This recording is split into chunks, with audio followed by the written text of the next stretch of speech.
Voici ce que le Seigneur m'a dit la première fois qu'il m'a emmené en enfer. L'enfer est, un lieu de divertissement. Mais toutes ces choses sont des somnifères qui endorment votre esprit et vous lavent le cerveau pour vous faire considérer un mode de vie pécheresse comme normal. Nous ne pouvons pas prier et invoquer le nom de Jésus tout en mangeant à la table de Satan. Le Seigneur nous appelle à nous séparer complètement d'un mode de vie mondain afin que nous soyons à lui seul, car il est un Dieu jaloux. Si nous voulons participer à la fois à Dieu et à Satan, alors Dieu nous rejettera. C'est qu'un mode de vie mondain. Cela signifie vivre comme un non-croyant. Écouter et regarder des choses qui ne glorifient pas Jésus. Demandez-vous si vous regarderiez ces choses avec Jésus. Les choses que vous regardez attristent, elles le Saint-Esprit. Sont-elles pleines de jurons, de langage grossier, de fornication, de luxure, d'adultère, de femmes à moitié nues, d'ivrognerie. Vous constaterez que même les dessins animés pour enfants regorgent de toutes ces choses. Les contes de fées pour enfants regorgent d'histoires de luxure, de sorcellerie et même de bestialité, par exemple La Belle et la Bête. Et la bête, elle tombe amoureuse d'une bête, un animal, qui redevient ensuite humaine, grâce à la sorcellerie. Et quand on y pense, presque tous les contes de fées pour enfants parlent de luxure et sont remplis de sorcellerie. Je suis africain et j'ai été exposé à des contes de fées africains et occidentaux, et j'ai remarqué qu'ils avaient tout en commun, la luxure et la sorcellerie, alors qu'ils sont destinés aux enfants. Aucun d'entre eux n'enseigne aux enfants à aimer Jésus, mais plutôt à voir et même à désirer toutes ces choses. Ce n'est pas un hasard, l'âme humaine est très précieuse et Satan capture les petits enfants pour les faire grandir à sa manière. Jésus m'a montré une vision où Satan prenait dans ses bras des enfants âgés d'à peine 2 ans. Il leur tapotait le dos et les petits enfants s'accrochaient à ses jambes.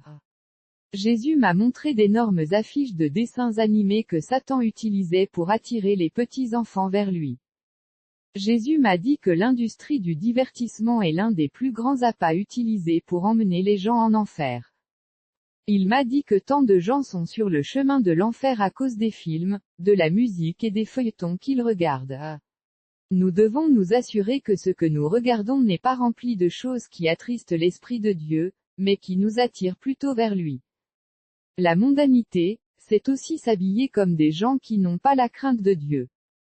S'habiller à moitié nu, porter des jeans déchirés, s'habiller de manière négligée, les femmes porter des pantalons, se teindre les cheveux, remplacer l'image de Dieu par une fausse beauté en se maquillant les lèvres, le visage, etc.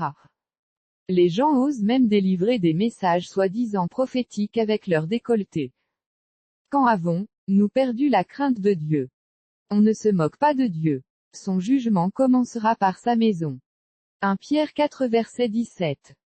Car le temps est venu où le jugement doit commencer par la maison de Dieu, et s'il commence d'abord par nous, quelle sera la fin de ceux qui n'obéissent pas à l'évangile de Dieu?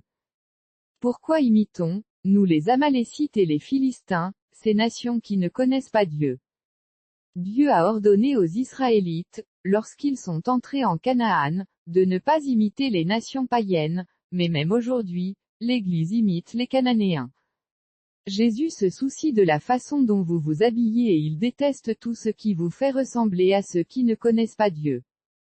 Si Jésus ne se souciait pas de la façon dont nous nous habillons, il n'en aurait pas parlé, mais notre façon de nous habiller révèle le désir de notre cœur. Habillez-vous modestement. Cela ne signifie pas que vous devez avoir l'air négligé ou malpropre, mais que les parties intimes de votre corps doivent être couvertes. Ne vous habillez pas comme une séductrice, ne portez pas de pantalon trop large ou d'autres vêtements que j'ai mentionnés ci-dessus. Vous représentez le Christ et devez vous habiller comme son ambassadeur. La façon dont vous vous habillez est une partie importante d'une vie dans la droiture, en combinaison avec d'autres aspects de votre vie. Le Seigneur Jésus m'a dit, que pensez-vous que je voulais dire quand j'ai dit, vous êtes la lumière du monde? Le monde va-t-il regarder votre cœur et savoir que vous êtes mes enfants? Non. Le monde verra votre habillement, votre discours, votre conduite. La mondanité, c'est parler comme des gens qui n'ont pas la crainte de Dieu. c'est jurer et utiliser un langage grossier. La mondanité, c'est se comporter comme des gens à qui Dieu n'a pas donné ses lois pour nous gouverner. C'est flirter, vivre dans la fornication, l'adultère, boire et s'accrocher au plaisir du péché. Beaucoup de gens qui sont dans l'Église vont en enfer pour toutes ces choses parce qu'ils sont dans l'Église mais qu'ils sont mondiaux.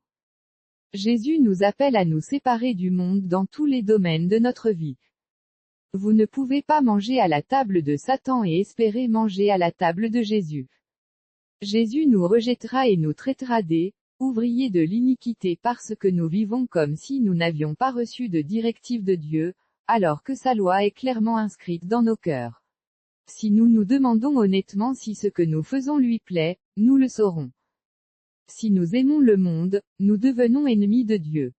Quelqu'un m'a dit un jour, « Oh, les gens sont toujours choqués quand je dis que je suis chrétien, parce que je suis très mondain, mais j'aime Dieu. » Beaucoup de gens se trouvent dans cette même situation, et c'est une position qui ne porte pas de fruits. Beaucoup de gens marchent sur le large chemin qui mène à l'enfer, et peu sont vraiment prêts à suivre Jésus sur le chemin étroit qui mène au ciel. Si nous sommes appelés par le nom de Christ, nous devons porter des fruits qui le prouvent. Tout arbre qui ne porte pas de bons fruits sera coupé et jeté au feu. Matthieu 7 verset 19. N'aimez pas le monde, échappez à l'enfer tant que vous le pouvez, car si vous y allez, il n'y a pas d'issue. Le simple fait d'aller à l'église ne vous sauvera pas, vous devez porter des fruits de justice. Seul le sang de Jésus lave les péchés dont nous nous sommes repentis et que nous avons abandonnés. Les péchés dans lesquels nous persistons demeurent et nous seront demandés, car nos mauvais fruits montrent notre rejet de Jésus et notre préférence pour le monde. Jésus nous a appelés à devenir fructueux pour son royaume, et non à être comme le serviteur inutile. Luc 17 verset 5. 1 Corinthiens 10 verset 21. Vous ne pouvez pas boire la coupe du Seigneur et la coupe des démons, vous ne pouvez pas participer à la table du Seigneur et à la table des démons. Jacques 4 verset 4. Adultère et adultère. Ne savez-vous pas que l'amitié avec le monde est inimitié avec Dieu? Quiconque veut donc être ami du monde se rend ennemi de Dieu.